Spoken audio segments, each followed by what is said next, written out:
नाशिकच्या नाशिक रोड येथील रेल्वे स्टेशनवर झोपलेल्या प्रवाशाचा 1.5 लाख रुपये किमतीचा आयफोन चोरीस गेला।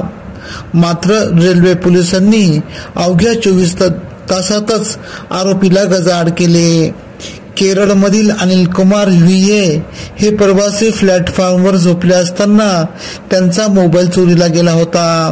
फिर्यादीनंतर सहाय्यक फौजदार संतोष उफाडे पाटील, पोलीस शिपाई सुभाष काळे आणि आरपीएफच्या पथकाने गाड्यांमध्ये गस्त घालत संशयितांची झडती घेतली।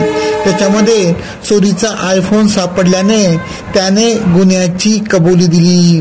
आरोपी संदीप कचरू साबळे राहणार डोणगाव तालुका पैठण याला अटक करून न्यायालयाने 14 दिवसांची न्यायालयीन कोठडी सुनावली। ही कारवाई पोलीस अधीक्षक स्वाती भोर यांच्या मार्गदर्शनाखाली प्रभारी अधिकारी सचिन बनकर आणि आरपीएफ निरीक्षक नवीन प्रतापसिंह यांच्या पथकाने केली। एकेपी न्यूज साठी ब्युरो चीफ अनवर खान पठाण, नाशिक।